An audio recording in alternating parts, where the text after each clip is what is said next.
300 seconds in breaking one. Or about 300 seconds to approximate those numbers. Very precise. Precise.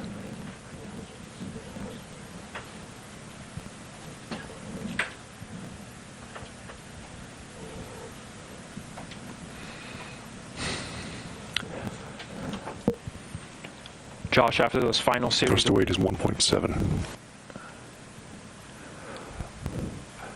Following along, after those critical maneuvers... Committed thrust still 90%. 90% thrust. We'll hear those call-outs periodically. We started at full thrust, 90%, still throttling. Nominal. And good performance on that engine. That's a great call out. Two things there. Nominal performance on this engine as well as the helium tank. So what we haven't mentioned so far in the show is that the helium tank pressurizes that liquid methane and liquid oxygen tank. But in addition, it's also used for reaction control system. Those are the small spurts that you see at the top of the lander in the animation that control the vehicle's attitude. So for things like landing on the moon, you really want to land at the right attitude. That way your antennas are facing back, direct line of sight to Earth, and you can get that ultimate confirmation once you do suspect that you have landed on the moon. The antenna alignment is an important element of landing on the moon, Josh. We're expecting the high-gain antennas to be pointed towards Earth to confirm, but there may be a delay. We are expecting some sort of delay. I was talking to the mission directors about how quickly we could receive a positive confirmation after this landing process is through, and there was some dispute over how long. The earliest was just about 15 seconds after we see timing of when the event is supposed to happen. So right now we're tracking about 5:24 p.m. Central Standard Time. So maybe anywhere from 15 seconds after that, maybe a few minutes, 2 to 3 minutes while we work to acquire that signal, because as you mentioned, the lander is going to a general area. 9 kilometers altitude. 9 kilometers altitude call from Tim Crane. The lander is going into a general area that we say, this is the general area we want you to fly to. It's using that hazard relative navigation to make better decisions about, this is an area with the least amount of slope. This is an area that's free of boulders and other obstacles. So it's making autonomous decisions about where to go. 3 minutes to go, breaking one. 3 minutes call. Just to wrap that up, when the lander is making those decisions, Gary, it's also very difficult to track. We've been very fortunate thus far tracking communications to this point. To wrap that up, Josh, 3 minutes, that brings us to just shy of 5:22 p.m. Central Time.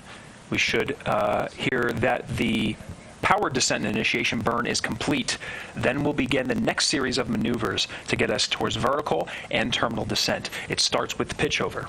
And just looking at our notes here, we did go into this burn expecting pitch over at 5:21 and 57 seconds. So good call out on the timing of that maneuver. It's important to remember PDI starts an engine burn that does not stop until landing. So this is a throttleable liquid methane, liquid oxygen engine. We lit the engine at PDI, and while we are changing into a pitch over, vertical descent, and terminal descent and then landing, that is a throttle down to the lunar surface. And when we do get out of PDI, if we hear that call of PDI complete, good burn, everything after that is going to happen in very quick succession, Gary. The time it takes to go from pitch over to landing, or what we estimate landing to be, just looking at maybe 90 seconds is what we expect nominally. 3 minutes to touchdown. There is some wiggle room.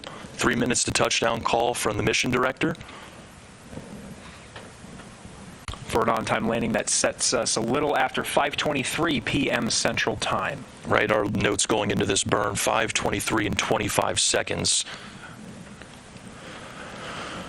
The autonomous operations, Josh, sets this to a clock. This is exactly what we got relayed before the start of our coverage today. We're right on track. Depause, terrain relative navigation measurements. Excellent call out. That solution that flight controllers were working so hard on to make sure HRN was working, pulling on extra resources that weren't originally planned for from those 2 laser beams from NDL. It appears and sounds like that solution is working, and the people working to patch that software were certainly under pressure. The clock was ticking as we went into that extra lunar orbit. It wasn't a situation where we could just sit in lunar orbit and try to solve our problems indefinitely, and it's sounding good so far on the call 2 minutes remaining until touchdown. 2 minutes to touchdown. That required a patch to be designed on the ground and uplinked to Nova C to confirm that those laser sensors on NASA's navigation Doppler lidar could be routed to the terrain relative navigation and hazard relative navigation. That call out is Fighter, do fantastic. you have an altitude reading?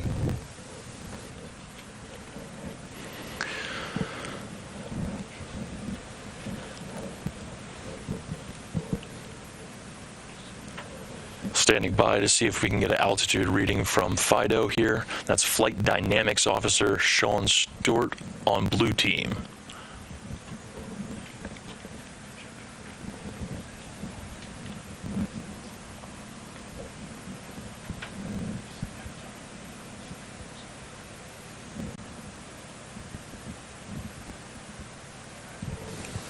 Confirm, that looked like a pitch over gimbal.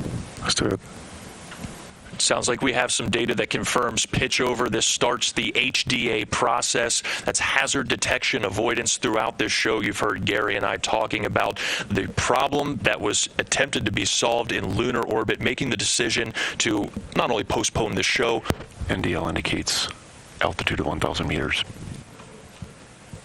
1,000 meters call out from NDL. That is coming from flight management.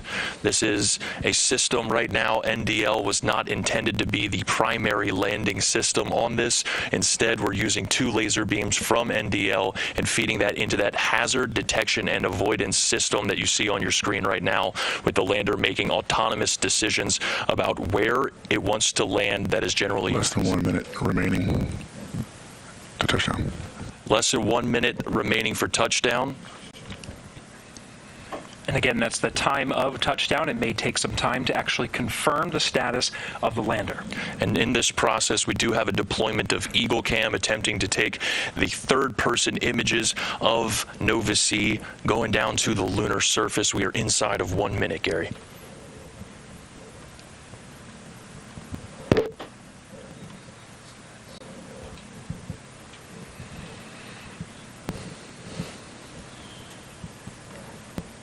Yes, we're well on the blowdown.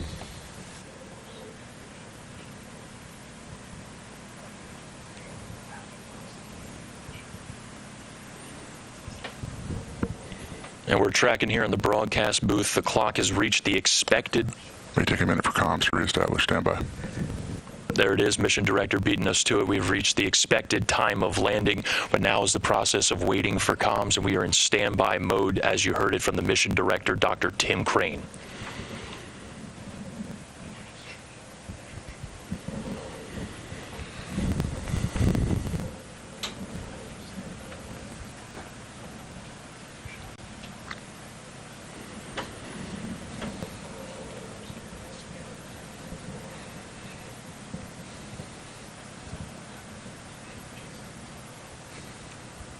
And 1 minute has elapsed from the notes that we have, Gary, of that original burn starting at PDI. And do you have carrier lock? That's MD asking if we are getting the ground stations locked on to Nova C.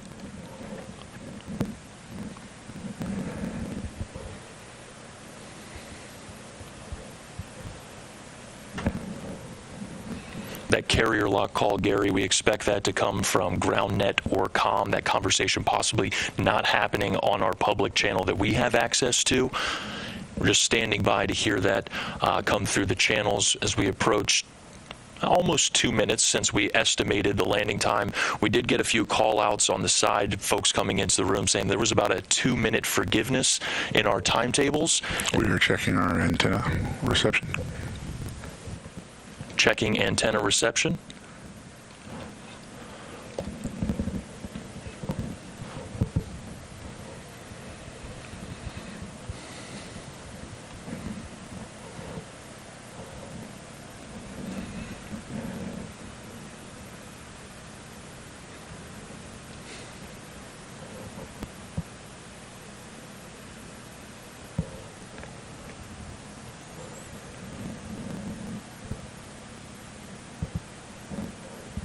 And we're standing by, Gary. We're standing by just as we approach 5:26 p.m. Central Standard Time. Given those mission directors' notes of the flexibility between what we were tracking, what we were given was just about 5:24. All stations, this is MD. Please look back through your logs and confirm the last information you had, and we'll determine this is a comm outage. And that's the mission director, Gary. These are our notes here of what we believed. We talked about the comm outages with the lander making autonomous decisions. This is the process of going through the last bit of data that came into Nova Control and working to verify, okay, this is the last bit of data. Where was the lander possibly going? How do we look for it and establish those communications? Nova C uses 4 antennas placed at the top of the lander that are designed to capture these communications. But we did expect this. We talked about it, that this is a communications challenge in it of itself, and right now we're standing by to hear that communications call out. We're just a little more than 3 minutes from the time of when the clock reads 0 for Nova C landing on the moon.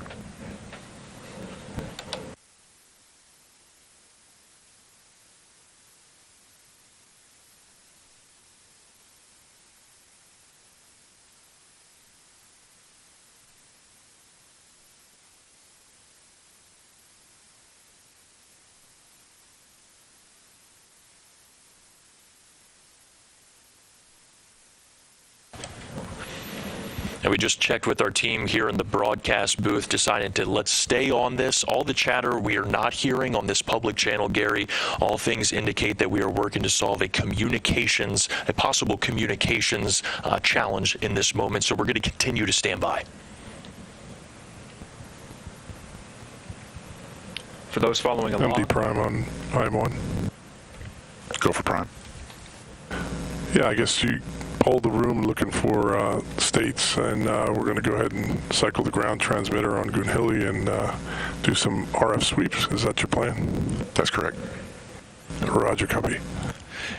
And that's just what we had in mind in our notes, Gary, is that if we encounter a communications challenge, we mentioned how difficult it is to land on the moon and continually have those communications. What you just heard there is folks talking about using the Goonhilly Earth Station Limited dish in the UK to do a sweep looking for that signal. We mentioned that autonomous process of the lander reassigning itself somewhere that it believes is safe. Going into it, we heard that the HRN camera was functioning and able to make those decisions after what was a 2-hour orbit of problem solving with Intuitive Machines' TRN and HRN cameras. The laser rangefinders assigned to those are the ones that Intuitive Machines installed inside the navigation pods.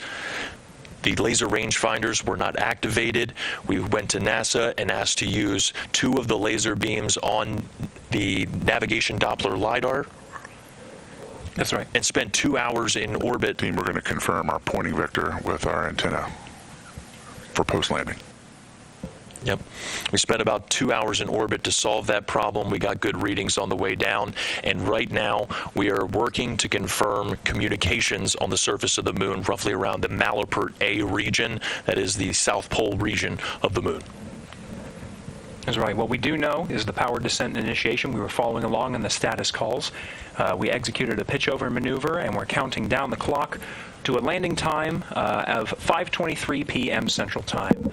Well, Josh described those processes of working on the communications component to confirm data from the lander, pulsing the teams surrounding him to check the status of Nova C and the data that they were receiving here in Nova Control to confirm landing. And part of that, Josh, as you described, is communications. We're standing by. Fido MD on IM1. MD. I'm looking at our phase plane there for the last part of the flight. Looks like we had excellent pitch and yaw control throughout, but I did see a little bit of a roll excursion. Could it be that we landed off angle and roll in the final phase? So I do see we had up to an 8-degree excursion. We're about to begin the roll maneuver, which is about Terminal phase.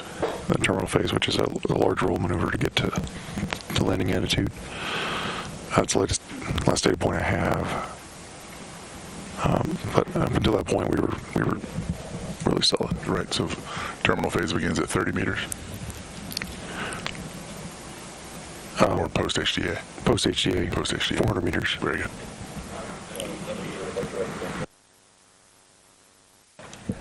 And that's a great conversation confirming. That's good ground network, good for box scan. Make that go. Yeah, that was good confirmation of the process that we were very familiar with, talking about the attitude of the lander, making sure that those antennas are within direct line of sight with Earth stations, ground stations on Earth, excuse me. Mission director at all stations are also updating our pointing vector with our dishes to make sure that they're tuned in on our final landing site. There's a call. We're searching for that communications back to the ground station. This one particularly is in the UK that's tracking us. And it's important to note, Gary, that we have an entire network dedicated to working these communications problems. It's been active this entire mission. And the largest, most powerful dish out of all of them is about a 64-meter dish in Australia. That time to search with that opportunity with the largest, most powerful dish, we're looking at about 12 to 13 hours after our estimated touchdown. So this is a process that we could be looking and searching for the lander's signal for confirmation for quite some time, but we're going to continue to listen in and stand by as our flight controllers are working with the ground station in the United Kingdom to work this issue, work this problem. It's another challenge, very similarly to the challenge solved just to make it this far. Science of life, we have a return signal we're tracking.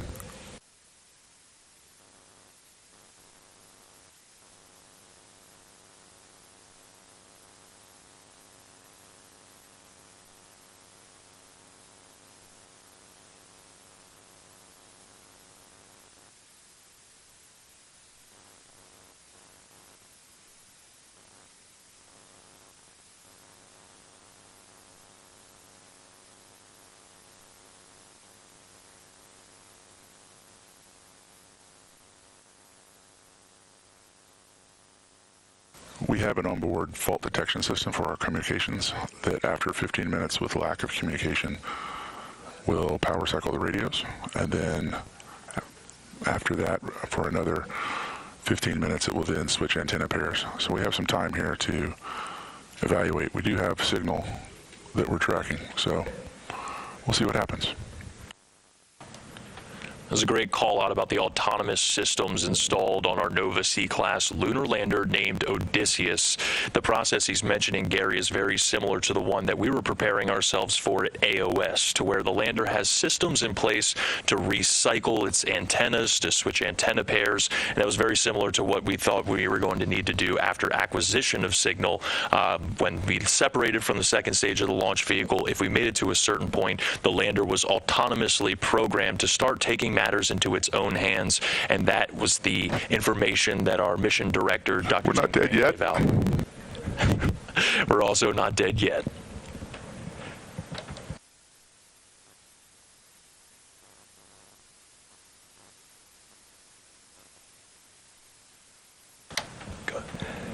And the key here, Josh, is patience. It's 5:34 p.m.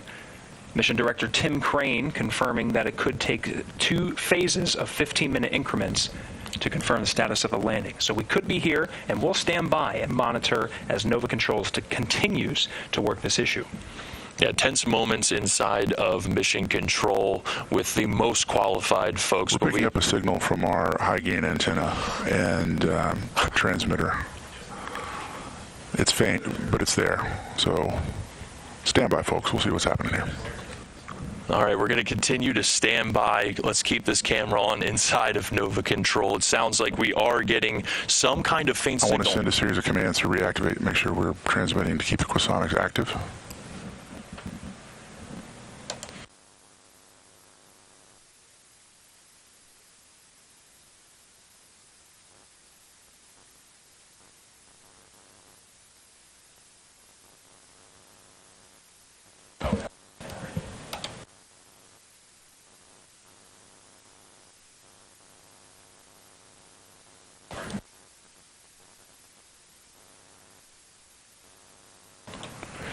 We're still standing by. The last call from Mission Director Dr. Tim Crane was that we were getting a faint signal from Odysseus's high-gain antenna.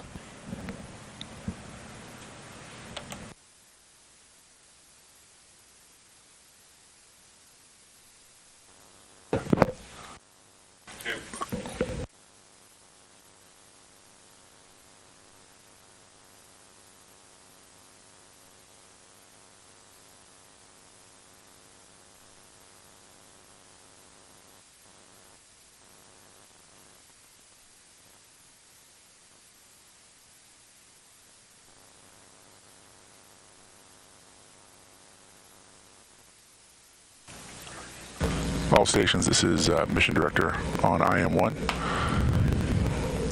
We're evaluating how we can refine that signal and dial in the pointing for our dishes.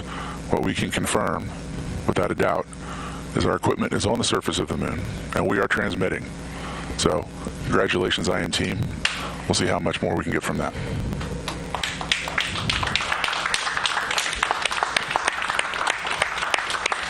An excellent call from our Mission Director, Dr. Tim Crane. IM1. And over Go to for our prime. CEO, Steve Altimus. Yeah, if I could just pass on a few words to the entire team in Intuitive Machines at Superbab and here in the Mission Control. What an astounding effort! I know this was a nail biter, but we are on the surface and we are transmitting. And welcome to the moon. Houston, Odysseus has found his new home. An excellent call, and this is our team of Intuitive Machines mechanics and their families, their friends, everyone who has sacrificed so much to make it this far. Stations.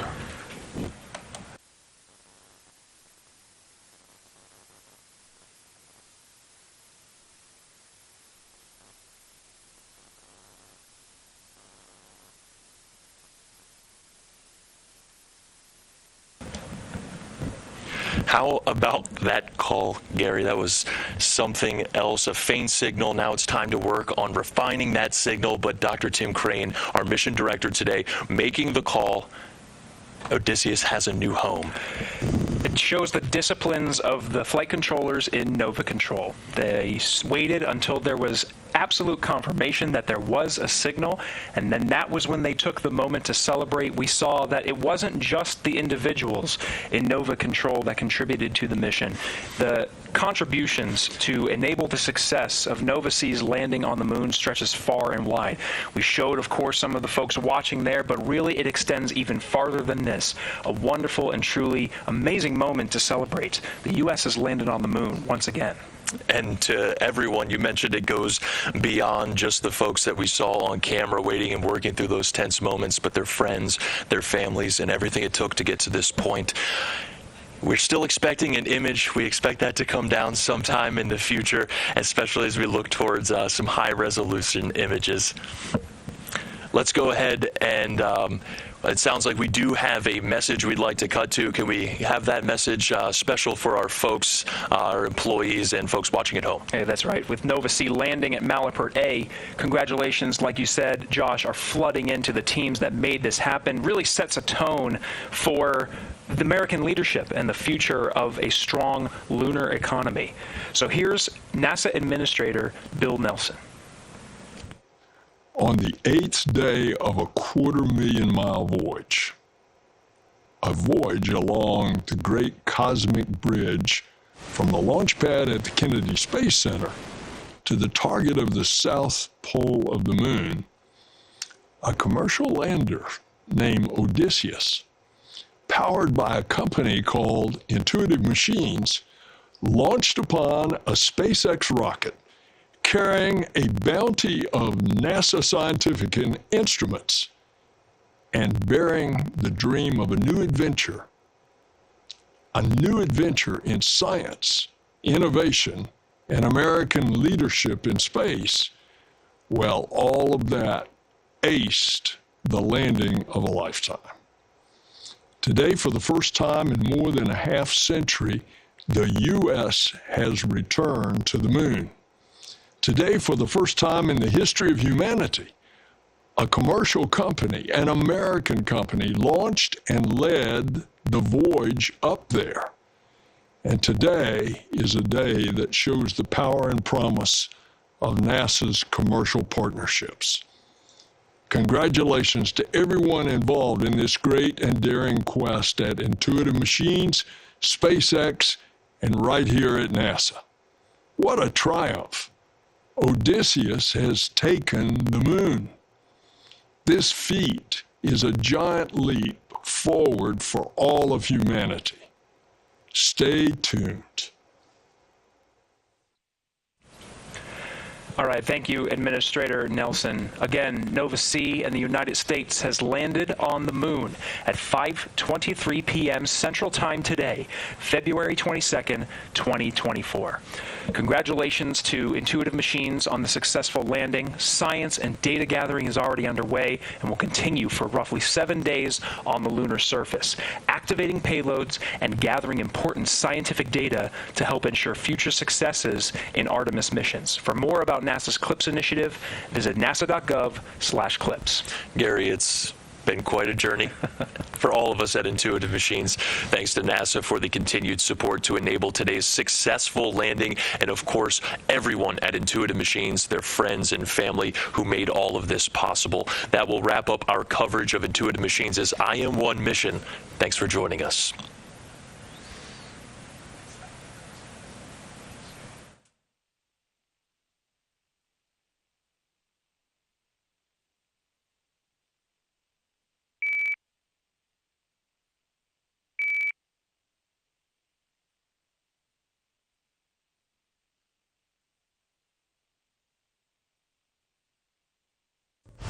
It's a new era of pioneers, star sailors, thinkers, and adventurers. 3, 2, 1, 0. All engine running. Let's go.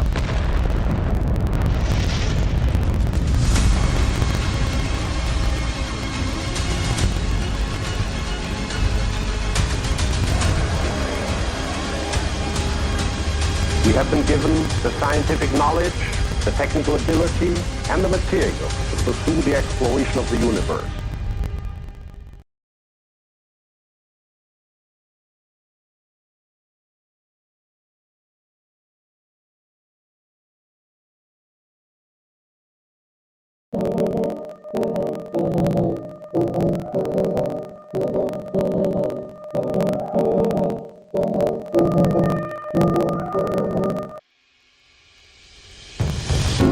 I believe that this nation should commit itself to achieving the goal before this decade is out of landing a man on the moon and returning him safely to the Earth. No single space project in this period will be more impressive to mankind or more important for the long-range exploration of space. And none will be so difficult or expensive to accomplish. That's one small step for man, one giant leap for mankind.